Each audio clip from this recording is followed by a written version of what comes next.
Good morning, students. Hope you all are well. So, today again we are going to discuss some of the diseases and the prevention of the disease. So, the first one is filariasis, or it is also known as elephantitis. So, the elephantitis or the filariasis disease is caused by the worm that is Wuchereria bancrofti. Okay.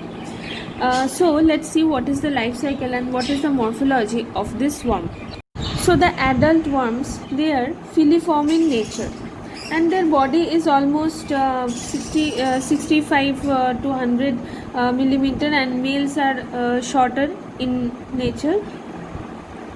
So this type of worms generally live inside the lymphatic vessels of human beings.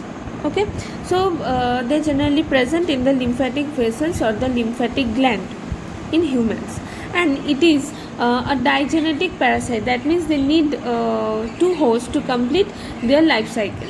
So what are the hosts? So the main or the primary host, that is human beings, and the intermediate host, that are the mosquito. Mainly the Culex mosquito, sometimes also sometimes Aedes mosquito also carries this type of worm. So the females release the juveniles, and that type of worms or that part of the worm is known as the microfilary. So these are very infectious in nature, and that causes the disorder.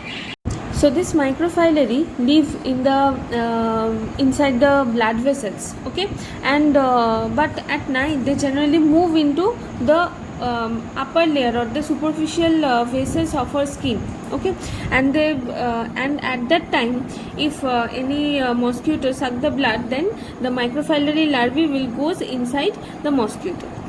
Now let's see how the infection occurs. So the germs of the disease are transmitted by Culex mosquito or sometimes Aedes mosquito.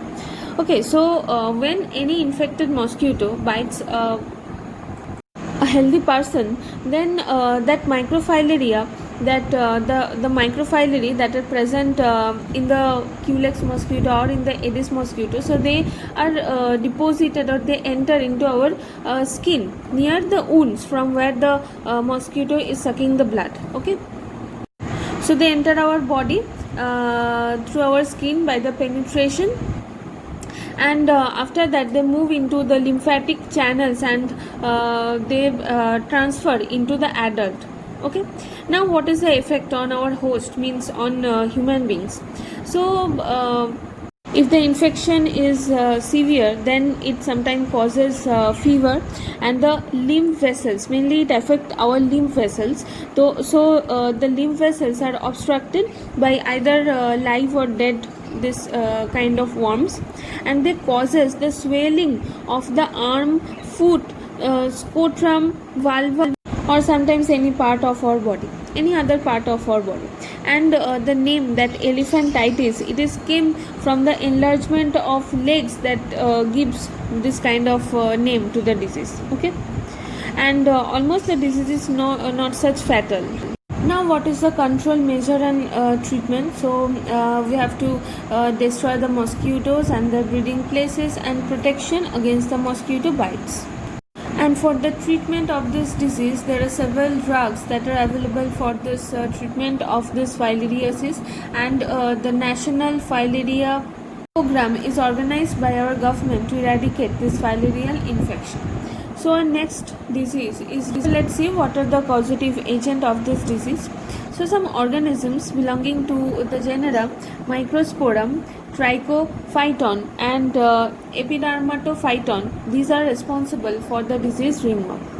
Okay, and it is the most infectious fungal disease in human beings. So what are the symptoms of this disease? So mainly the main symptoms of the disease, that are scaly or dry part in our body, such as in our nail, toes, or scalp and skin, and it causes lesions or the inflammation in that dry part. Okay, and that also causes intense itching. So this disease is generally acquired or developed from the soil, or by using the towel or clothes or the comb of the infected person. So as you can see, during this disease, such type of infections are occurred. Okay, so the disease causing dermatophytes. So what are those? So three types of organisms or dermatophytes are there that causes the irritation or itching in our skin, mainly for the fungal infection. So the first one, trichophyton that grows in hair in our skin and nails. So next is microsporum that grows in hair and skin, and the last one, that is the epidermophyton that generally grows in our skin and sometimes in our nails. Now, how we can maintain ourselves from this communicable disease? So we have to maintain properly our personal hygiene also, and also we have to maintain the public hygiene. Okay, so in case of our personal hygiene, we have to take the balanced diet, proper food and nutrition that can reduce the infection of this communicable disease, and we have to do regular exercise so that it can helps in our blood circulation and reduce the rate of our heartbeat and makes our breathing more efficient and properly. We have to avoid the use of alcohol and tobaccos and other some junk foods and all. Next, we have to maintain the public hygiene also. Proper drainage system, proper sanitation, we have to maintain this, that proper disposal of our waste and excreta and all the garbages, they should be kept in a particular area. So then no stagnant water will persist in residential areas, and drains also should be covered to reduce the chances of the breeding of flies and mosquitoes. So in case of some water reservoir, ponds and tanks, we have to clean it periodically and properly. Next, vaccination is very important, because people should be vaccinated to avoid such severe infections, and they can develop the immunity against the cholera, typhoid, tuberculosis and some other kind of diseases, so that we can prevent all this communicable disease.